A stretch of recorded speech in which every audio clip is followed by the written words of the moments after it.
Hello, সবাই কেমন আছেন? আশা করছি সবাই খুব ভালো আছেন। সৌমিত্রা ডায়েরির আরেকটা পাতা থেকে প্রবাসের ইতিকাহিনীর গল্প নিয়ে আমি সৌমিত্রা চলে এসেছি আপনাদের সামনে। আজকে ক্রিসমাসের ব্লগ দেখে তোমরা ভাবতেই পারো যে ক্রিসমাস তো অনেক দিন আগে চলে গেছে, তাও কেন এখন আমি এই ক্রিসমাসের ব্লগগুলো করছি।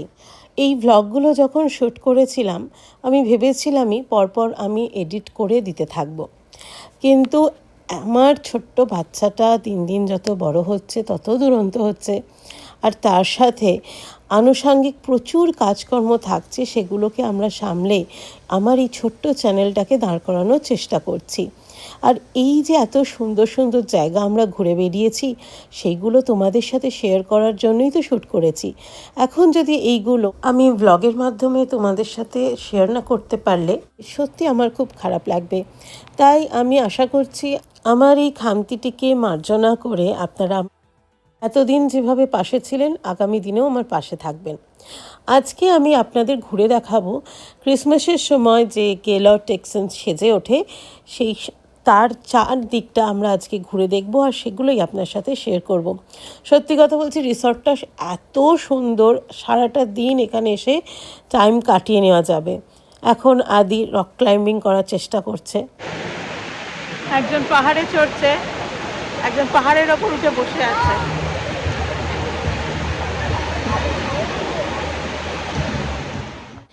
এখানে আদির খুব ভালো লেগেছে, সে অনেক কিছু নতুন জিনিস দেখছে। সব থেকে এক্সাইটমেন্ট ওরই বেশি। এখানে একটা জায়গায় জিঞ্জার ব্রেড একটা অ্যাক্টিভিটি করা হয়েছে, যেখানে জিঞ্জার ব্রেড হাউস তৈরি করার জন্য অনেকগুলো সেট রাখা হয়েছে। এখানে টিকিট কেটে আপনারা জিঞ্জার ব্রেড তৈরি করতে পারবেন। তো এখানটাও বেশ সুন্দর অ্যাক্টিভিটি, বাচ্চারা এসে করতেই পারে। আর একদম এন্ট্রান্সে একটা ছোট্ট টাউন করা হয়েছে, স্যান্টা টাউন বলা যায়। তো এখানে চলন্ত রেলগাড়ি রয়েছে, সেটা একটা সময় অন্তর অন্তর এসে ঘুরে যাচ্ছে। এই যে মধ্যিখানে স্যান্টাস হাউস, স্যান্টা টাউন, অনেক কিছুই রয়েছে। আর আদিও অনেক কিছু বেশ মনোযোগ সহকারে দেখে যাচ্ছে। জল দেখে যাচ্ছে, মাছ দেখে যাচ্ছে। এখনও সূর্য ডুবতে অনেকটা দেরি আছে, হাতে প্রচুর সময়। তাই দিনের বেলাতে যেখানে যেখানে ঘুরে দেখা যায় দেখে নিচ্ছি, কারণ আজকে যেটা শুনলাম এইখানে যে ক্রিসমাসের যাবতীয় যত কিছু আয়োজন আছে, অ্যাক্টিভিটি আছে, যেমন একটা ক্লাউন শো হবে, তারপর লাইটিং শো হবে, অনেক কিছু আছে, সেগুলো কিন্তু নিউ ইয়ার অবধি হবে। And it's totally free. এইখানটা আসলে আপনাকে শুধু পার্কিং ফি দিতে হবে, অ্যান্ড দ্যাট ইজ $30 পার কার। আর এখানে এসে জাস্ট ওই কার পার্কিং করে দিয়ে আপনারা এই গোটা ভেতরটা ঘুরে দেখতে পারেন, আর কোনো টিকিট কাটতে হবে না। কিন্তু হ্যাঁ, আমরা যেটা অ্যাক্টিভিটি করেছিলাম, আইস অ্যাক্টিভিটি, যেটা বরফের প্রদর্শনী দেখলাম, যেটা আমি আগের ব্লগে শেয়ার করেছি, সেইটার জন্য কিন্তু টিকিট কাটতে হবে। নর্মালি টিকিটের প্রাইস ডে ওয়াইজ ভ্যারি করে। উইকডেজে $34, উইকেন্ডসে সেটা $50 to $60ও হতে পারে। এই প্রদর্শনীর জন্য আমরা টিকিট কেটেছিলাম $36 দিয়ে। আমরা টিকিটটা কেটেছি, আদি ফ্রি পেয়েছে, শুধু আমার আর সুমনের জন্য টিকিটটা লেগেছে। বাট এখানে এসে এত সুন্দর সময়টা কাটলো, সারাটা দিন খুবই ভালো লেগেছে, একটা নতুন অভিজ্ঞতা হয়েছে। তার সাথে সাথে এই একটা বড় রিসর্ট, অনেকটা মাঝে মাঝে মনে হচ্ছিল যে লাস ভেগাসের যেমন একটা হোটেল এত সুন্দর ভেতরে সাজানো থাকে, সেটাই একটা ডেস্টিনেশন পয়েন্ট হয়ে যায়। টেক্সাসের মধ্যে যদি একটা কোনো জায়গা তে সারা দিন কাটানোর ইচ্ছে হয়, বিশেষ করে ক্রিসমাসের টাইমে, তাহলে এই গেলর টেক্সানে আসা একদমই বিফলে যাবে না। আমরা সেই সকালবেলা এসেছি, এখনও রয়েছি, কারণ এসেছি যখন রাত্রিরের লাইট শোটা কি হয় সেটাও দেখব। এই যে দেখছেন লাল হলুদ সাদা মতো অনেকটা পর্দার মতো আকার দেওয়া হয়েছে লাইট দিয়ে, সেখানেই হবে লাইট শো। কিন্তু তার আগে ক্রিসমাস ট্রির নিচে শুরু হয়ে গেছে সার্কাস। তো এখানে এখন আমরা বসে গেছি সার্কাস দেখতে, আপনাদের জন্য তারই কিছু ঝলক রইল।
সকাল থেকে আমরা রাত্রির অবধি হইলাম, যেটার জন্য আমি বলি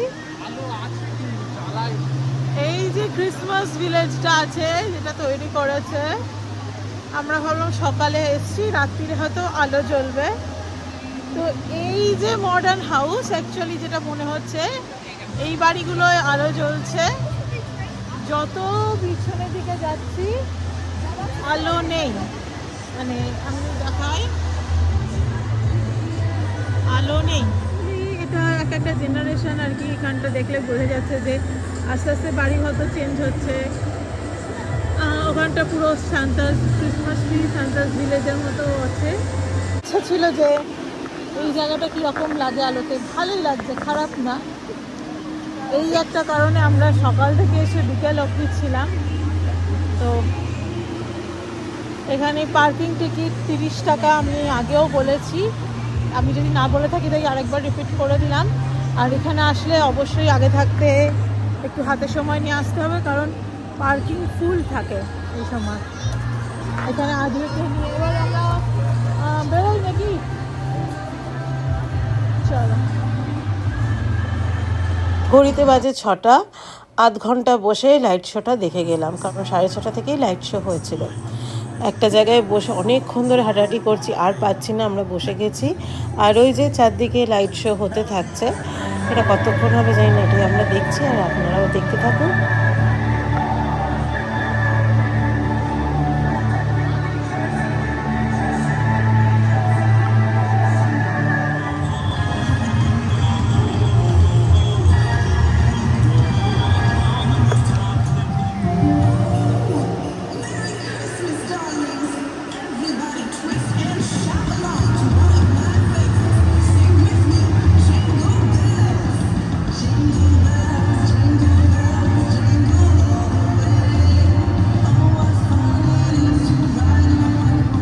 যারা এতদিন আমার পাশে ছিলেন তাদেরকে অসংখ্য ধন্যবাদ আমার পাশে থাকার জন্য, সাপোর্ট করার জন্য।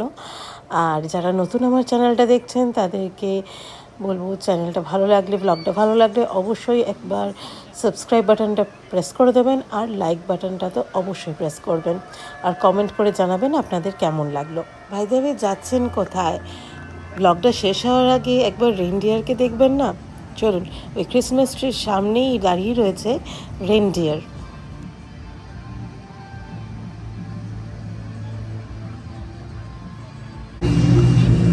এখানে দেখবি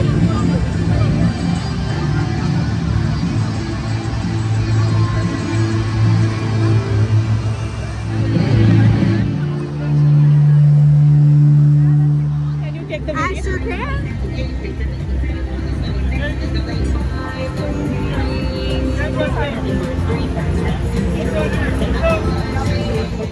রেইনডিয়ারের কাছে পৌঁছতে পৌঁছতে আদি ঘুমিয়ে পড়েছিল, তাই ওর সাথে খুব একটা বেশি ছবি তোলা হলো না।